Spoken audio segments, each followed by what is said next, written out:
May 5, 1945. Dawn breaks over Castle Itter in the Austrian Alps.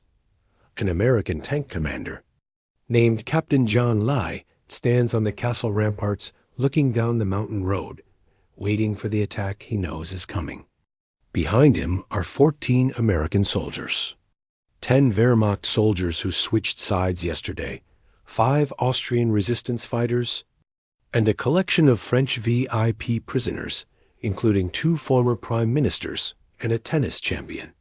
In front of him, somewhere in the forest below, are 200 Waffen-SS, fanatics who want everyone in this castle dead. Lee checks his ammunition count for the 3rd time this hour. 1 Sherman tank parked in the castle courtyard. 17 rounds left for the main gun. His soldiers have rifles and a few machine guns.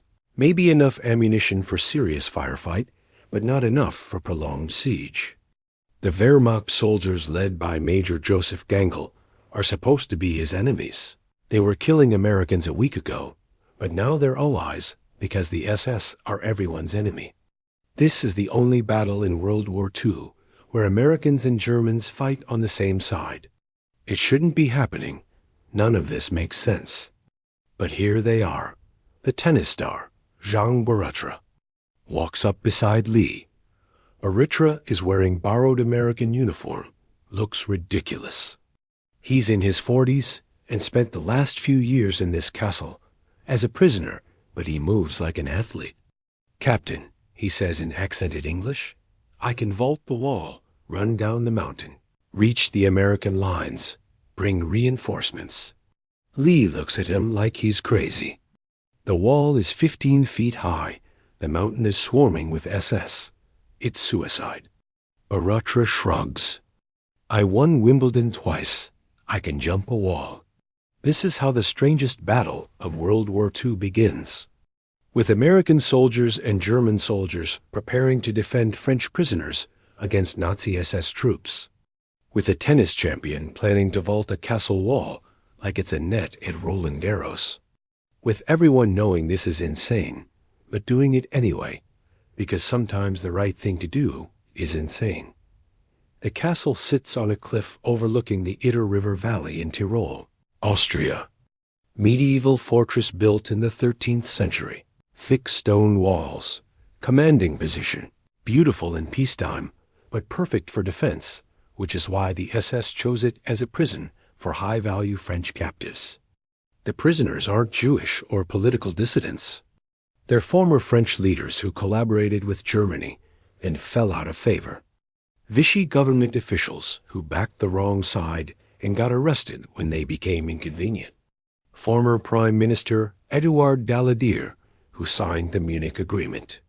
Former Prime Minister Paul Reynaud, who tried to keep fighting in 1940. General Maurice Gamelin, who commanded French forces in the disaster of 1940. 3 former cabinet ministers. A labor union leader. And Jean Borotra, French tennis champion who worked for Vichy sports programs. These prisoners lived in relative comfort at Castle Itter. They had decent food, books, freedom to move around the castle grounds. The SS guards treated them reasonably well because orders said keep them healthy for potential use as bargaining chips.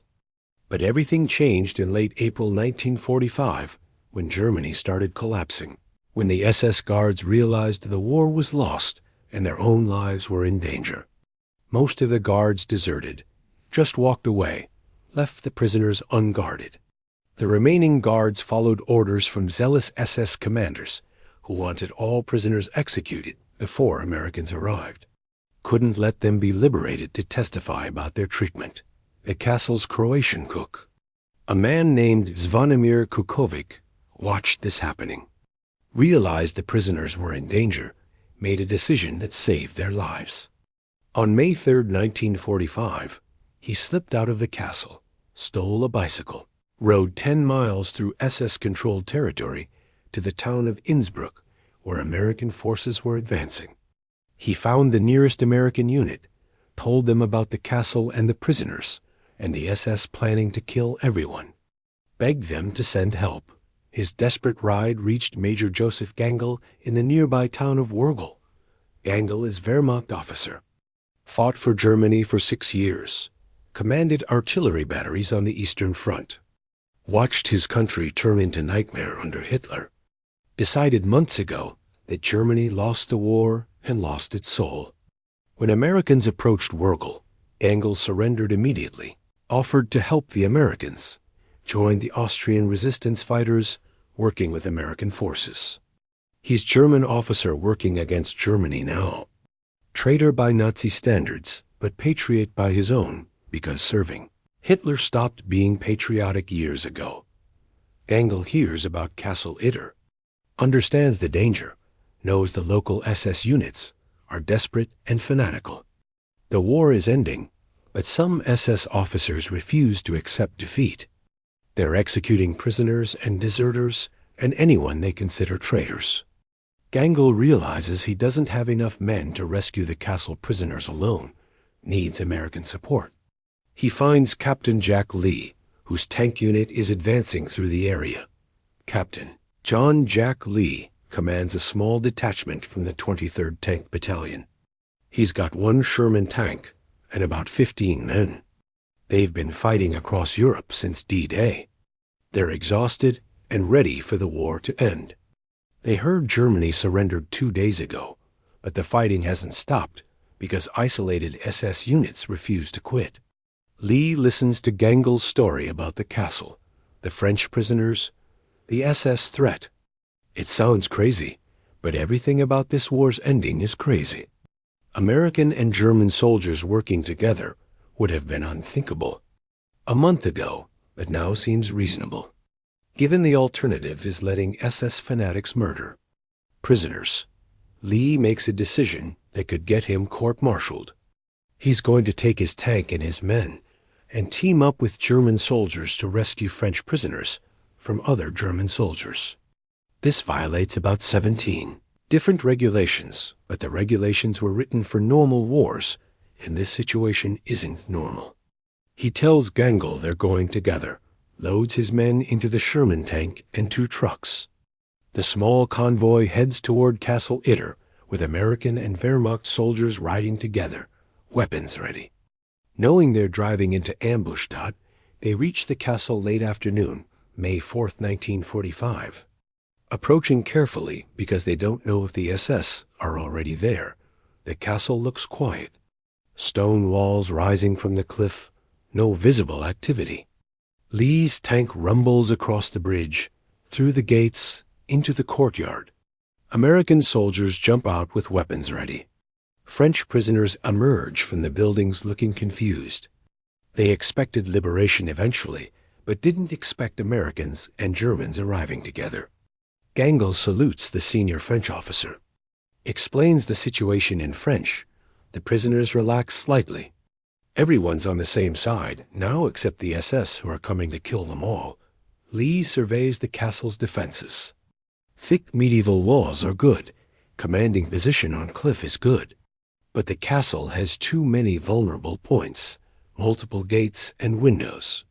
The courtyard is exposed to fire from the surrounding hills. His 1 tank provides firepower, but can't cover all approaches. He's got 14 American soldiers. Gangl brought 10 Wehrmacht soldiers. The Austrian resistance sent 5 fighters, plus the able-bodied French prisoners who can shoot. Total force may be 40 men against estimated 200. SS troops who know the terrain and have nothing to lose. The French prisoners are a strange group to be defending. Several were Vichy collaborators who worked with Germany against their own people. Daladier and Renaud hate each other for political reasons going back years. They barely speak during imprisonment. General Gamelin is blamed for France's 1940 defeat.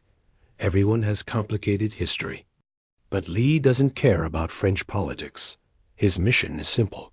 Keep these people alive until reinforcements arrive. Whether they deserve rescue isn't his problem. Night falls, everyone prepares defensive positions. American and German soldiers work together. The weirdness has worn off. They're just soldiers now facing common enemy. Nationality matters less than competence when you're about to be attacked. Gangl's Wehrmacht soldiers know their weapons. Professional soldiers who fought on the Eastern Front. Lee's Americans respect that. They position machine guns covering the approaches. Set up observation posts. The French prisoners stay in the interior rooms. Safer there. Young Borotra keeps insisting he can escape to get help. Lee keeps saying no, too dangerous. But Borotra won't drop it. He's used to taking physical risks. Tennis champion mindset. Offense, not defense. Captain, he argues, sitting here waiting to be overrun is stupid. Someone must reach American lines. I am the fastest. I can do this. Lee looks at him, realizes Borotra is right. They need reinforcements desperately. Radios aren't working. Someone has to make the run. Borotra is probably their best chance. May 5th, 1945, before dawn, the SS attack begins. Gunfire from the forest, rounds hitting the castle walls. The defenders return fire. Muzzle flashes in the darkness. Impossible to see targets clearly. Everyone shooting at sounds and shadows. Lee's Sherman tank fires its main gun toward the tree line.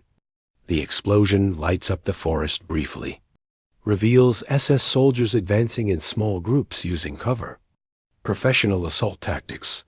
These aren't desperate amateurs. They're Waffen-SS veterans who know what they're doing. The firefight intensifies as dawn breaks. SS troops are surrounding the castle, probing defenses, testing responses. They haven't committed to full assault yet. They're being careful. They know defenders have a tank, which means charging across open ground is suicide. Instead, they're using snipers to pin defenders down. Machine gun fire to suppress movement, gradually working closer. Classic infantry tactics that will eventually overwhelm the defense through. Attrition. Lee realizes they can't hold indefinitely.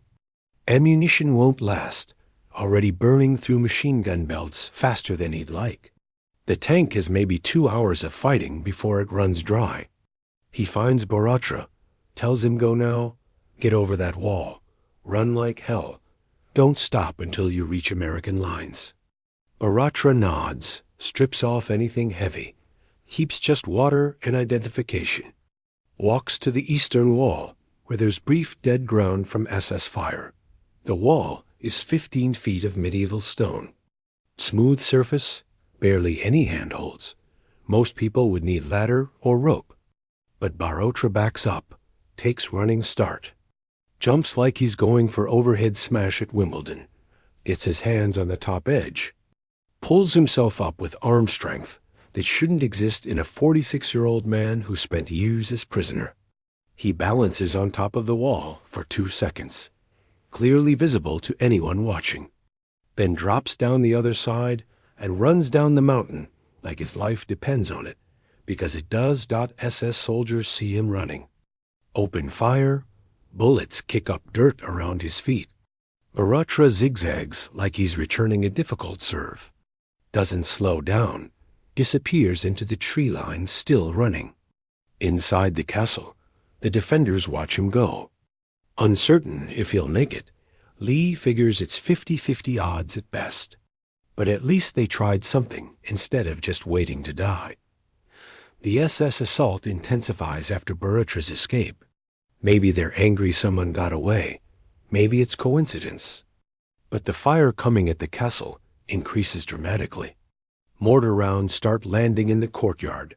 The tank becomes primary target. Lee realizes they're trying to disable his only heavy weapon. He orders the tank crew to keep moving.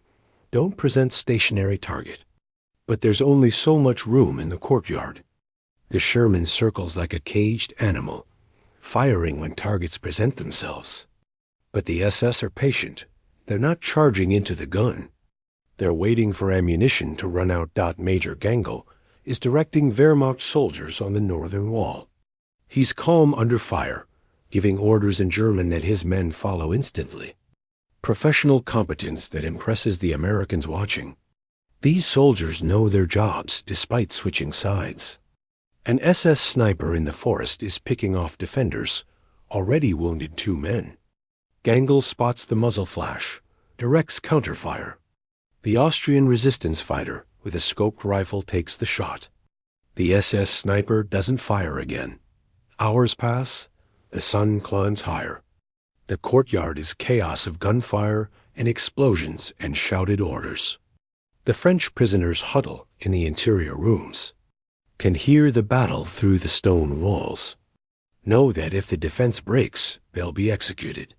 Daladier and Reynaud forget their political differences, share cigarettes, and wait.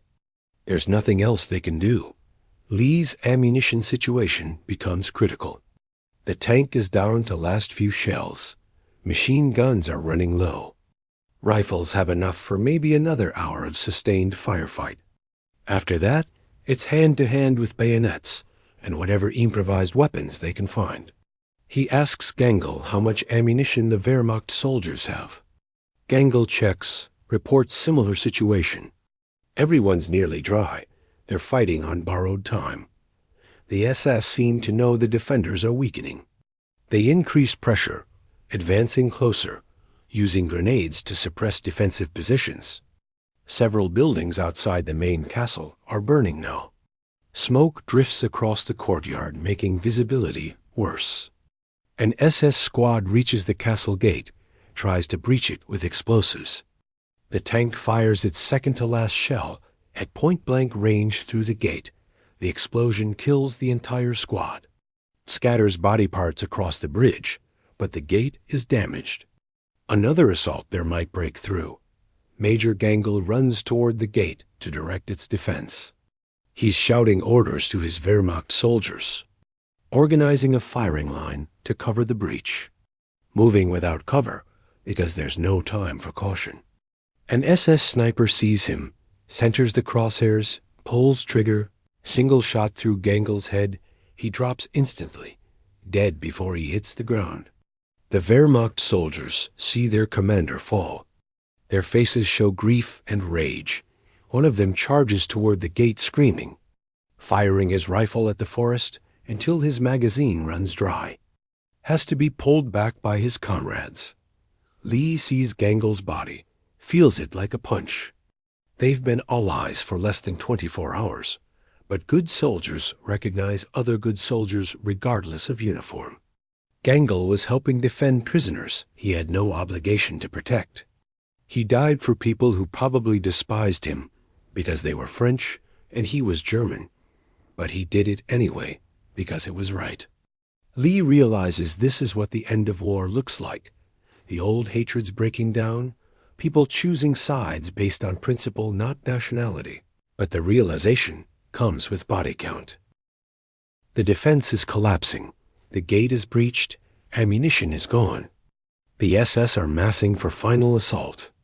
Lee orders everyone to fall back to the inner keep, prepare for last stand. Better to die fighting than be executed after surrender. The defenders pull back, firing final shots. The French prisoners grab whatever weapons the dead dropped, preparing to fight with rifle butts and stones if necessary. Everyone knows this is the end dot, then they hear it. Engine noise from down the mountain. Vehicle approaching fast. The SS hear it too. Their assault hesitates. Everyone waits to see what's coming. A column of American tanks appears on the road. Sherman tanks and half-tracks full of infantry. An entire company responding to Borotra's message. The tennis champion made it through. Found American lines, convinced them to send help. Ran 6 miles through hostile territory in under an hour, then guided the relief force back. The SSC. American reinforcements arriving in overwhelming strength. Their assault breaks immediately. Disciplined retreat becomes panicked rout. They flee into the forest, abandon their wounded, disappear before the American tanks can engage them. Lee watches them go, doesn't order pursuit.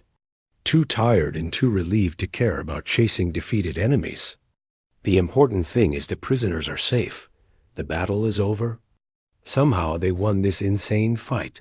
The relief force commander, a major whose name Lee doesn't catch in the confusion, climbs out of his tank, looks around the shot-up castle, sees American and German soldiers standing together, wounded men wearing different uniforms being treated by the same medics, French civilians thanking Wehrmacht soldiers. The scene doesn't match any situation described in Army regulations. The major asks Lee what happened here. Lee tries to explain.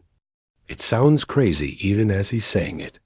Americans and Germans defending French prisoners against SS attack, tennis champion vaulting walls. Wehrmacht officer dying for Allied prisoners. The major just nods. Says he'll sort it out in the after-action report. Doesn't seem to know where to begin. The French prisoners emerge from the keep. They're dirty and scared, but alive. That's what matters. They thank their rescuers in French and English. Daladier shakes hands with Wehrmacht soldiers who helped defend him. The weirdness continues, but nobody comments on it anymore. Normal rules don't apply when you nearly died together. Borotra arrives with the relief force. He's exhausted but triumphant. Asks if everyone survived. Lee tells him about Gangl. Borotra's expression falls. He wanted everyone to live. Didn't expect the price to be German officer's life. The battle lasted 6 hours. Killed Major Joseph Gangl, who should have been enemy, but became ally. Wounded several others. Exhausted everyone. Didn't change the war's outcome at all, because Germany surrendered 2 days earlier. The whole battle was postscript to conflict that was already over. But it saved 17 French prisoners who would have been executed. Demonstrated that nationality matters less than choosing right side, even when that means fighting against your own country's forces. Showed that soldiers can transcend the hatreds their governments create when faced with clear moral choice. The aftermath is complicated bureaucratically. American Army doesn't have forms for processing German soldiers who switched sides and fought with Americans. Nobody knows whether Gangl's Wehrmacht soldiers should be treated as POs or allies. They're eventually released and told to go home. Not arrested, not rewarded, just sent away like refugees. The French prisoners are evacuated to France, where they face complicated receptions. Some are celebrated as resistance heroes, despite having worked for Vichy. Others face trial for collaboration. All of them owe their lives to strange alliance at Castle Itter. Captain Lee writes after-action report that reads like fiction. His commanders don't quite believe it. Multiple investigations confirm the details, but everyone agrees this is too weird for publicity. The official story gets buried in classified files. Emerges only decades later when historians researching unusual battles find references to Americans and Germans fighting together. Lee receives Silver Star for his actions. Doesn't mention it much later. The whole battle seems too strange to explain at parties. The Wehrmacht soldiers who fought at Castle Itter disappear into post-war chaos. Most return to their families, try to forget the war. Gangl becomes footnote in history books. German officer who died defending French prisoners from his own side. He's eventually honored by both Austria and France, where recognition comes too late for him to know about. The Austrian resistance fighters who participated also fade into obscurity. Local heroes in their towns, but unknown to wider world. Jean Borotra lives until 1994. Dies at age 95, spends his life telling the story of Castle Itter. His Wimbledon championships and tennis career become secondary to the day. He vaulted a wall and ran through gunfire to save prisoners. He insists in interviews that Gangl was the real hero. German officer who chose death over following evil orders deserves more recognition than tennis player who could run fast. Borotra's advocacy eventually leads to more research into the battle, books, and documentaries. Castle Itter becomes famous decades after the war. The castle itself still stands. Converted to luxury apartments in the 1980s, people live in the building where Americans and Germans fought together. Plaques commemorate the battle. Tourists visit occasionally. The stone walls still show bullet scars if you know where to look. The gate that the SS tried to breach was repaired, but the repairs are visible. Different stone color, permanent reminder of the day when enemies became allies and the strangest battle of World War II was fought and won. The question that historians and military analysts debate is whether the battle mattered strategically. The answer is obviously no. Germany had already surrendered. The French prisoners weren't important to war effort. The SS unit could have been left alone to collapse when local resistance overwhelmed them. No reason to risk American lives defending former Vichy officials. But the question misses the point. The battle mattered morally, not strategically. Sometimes doing right thing matters more than tactical advantage. Saving lives matters more than following regulations about who's ally and who's enemy. The soldiers who fought at Castle Itter, American and German, understood this instinctively. They didn't need command approval or strategic justification. They saw people in danger from fanatics and decided to help regardless of nationality or politics or whether it made sense. Major Gangl's decision to fight for prisoners from the country his forces occupied 5 years earlier. Captain Lee's decision to ally with soldiers he'd been killing a week ago. Both demonstrate that individual moral choice can transcend the larger conflicts that governments create. The memorial to Major Joseph Gangl in Wurgel includes inscription in German that translates roughly to, "He died defending freedom from tyranny." Doesn't specify which countries. Freedom or which tyranny, because at Castle Itter those distinctions stopped mattering. There was only freedom versus oppression, defending lives versus taking them, right versus wrong. Gangl chose right and died for it. German officer who became hero by fighting against Germany. Complicated legacy that says more about World War II's moral complexity than any strategic analysis. Remember, Castle Itter not as major battle that changed the war's outcome. It didn't. The war was already over. But as demonstration that soldiers can choose sides based on morality when the official sides become morally indefensible.